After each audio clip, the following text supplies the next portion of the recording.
Back when I was about 10 years old, me and my little brother, who was 7 at the time, used to play in the back area of our house, which, at the time where we lived, was thick and lush with swampland. Well, the story I have for you happened one day when we got a little too far into the swamp and became lost. We played in this swamp very often, and we'd like to know that we think we knew our way around, which was not evident this day. I think we were playing adventurer and pretended to use sticks as swords, and probably wandered too far and lost track of time. This wasn't exactly unusual, but this particular day, I feel that we wandered a little too far in a direction we were unfamiliar with. The sun began to set, and I remember telling my little brother we should get back before it gets too late and we get stuck out here in the dark. That was when we began to feel this strange feeling of being watched. I know there are dangerous animals that live in the swamplands, like water moccasins and alligators, but we had a pretty general idea of how to avoid those animals and where they were. So, we were very careful where we treaded. But this was something else entirely, a feeling I never felt in the swamp, and I asked my brother about it too. He said he was feeling the same thing. That's when I began to look around, but didn't see anything, so I kind of just chalked it up to the fear of it getting dark and being a little lost. We weren't entirely lost.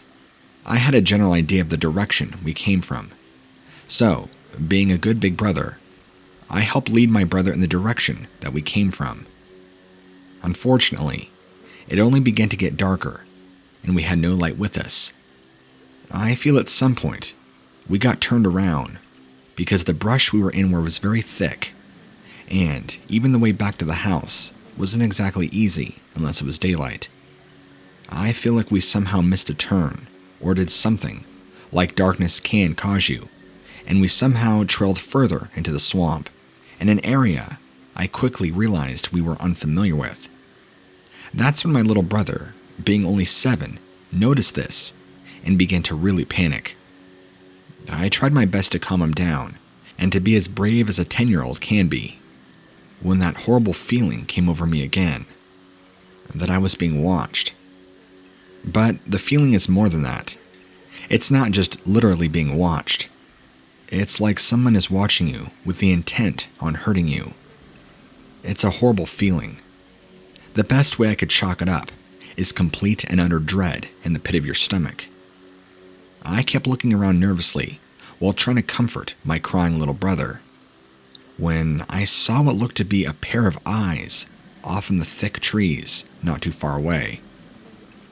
I tried my best to not let my brother see, while trying to console him and keep my eyes on whatever it is I was seeing. I quickly thought it was just an animal, but the more it stood there stationary, staring at us, the more my eyes began to adjust to the darkness around, and realized this was a large shape attached to these eyes. I began frantically turning back between my brother and this shape, when I looked back at this shape for the 5th or 6th time, and it began to move slowly back behind the trees so I couldn't see it. That's when I began hearing loud snapping of branches and moving.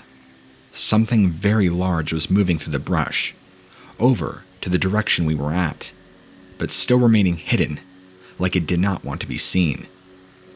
Keep in mind the eyes of this thing were high up in the air, so whatever this was tall. And the eyes, they were like this white glow. It's hard to describe. Kind of in the same vein as when you shine headlights into an animal's eyes. It's that reflective membrane animals have in their eyes. I'm not sure what it's called exactly, but that's exactly what it looked like. Except there were no lights being shined into this creature's eyes, whatever it was. I was beginning to get terrified, and luckily, at this point, my little brother was still very much ignorant of what was going on. Thank the Lord. I grabbed him, and I told him we need to get out of here now, before it gets too dark. I tried to instill as much as my false bravery as I had at the time into him, so we could get back home and be safe. Right then is when we heard a crashing sound through the brush. Whatever this was that I was looking at was now trying to barrel towards us in the thicket. Now I was even more afraid than I had ever been. And now my little brother had known. He looked too, now freaking out. Like I said previous, we both had a general idea of the wildlife in the swamp, and we knew that such large animals did not exist in the swamp. Well, alligators are large, but they're not going to come barreling towards you in the thicket. We decided to run as fast as we could in the direction that we had hoped was home. I don't know why, at 10 years old, I never thought to bring a light with me. I guess at the time, I must have felt a false sense of security being in the swamp during the day, and not thinking we'd be in this predicament. We began running, and this creature began chasing after us, barreling through, breaking branches. It sounded like something big, stomping and thrashing around. And then we began to hear a snarl, a growl. But it wasn't like a big wildebeest or a big bear. It had a very hiss quality to it, kind of like a large alligator or a snake. It was terrifying, to say the least. My little brother began crying again as he started to lose his momentum, and we slowed down. What's weird is I slowed down with him to try and get him to come with me. But this thing slowed down too, and did not continue barreling throughout the brush to try and grab us, even though I'm sure it could have, with how fast it was coming. When we came to a full stop, so did it, and that's when I truly felt my own stomach turn completely sour. Whatever this was keeping tabs on us, stalking us. I kept looking around, and now my brother, scared, was also looking around. We couldn't see anything, but I could hear it breathing, this heavy, raspy breath. I knew it was just out of sight. It could not have been more than 15 or 20 feet out of reach. The area we were in, or the portion of swamp, was very, very thick. This went on for quite some more time, and I felt like we were playing a game of cat and mouse.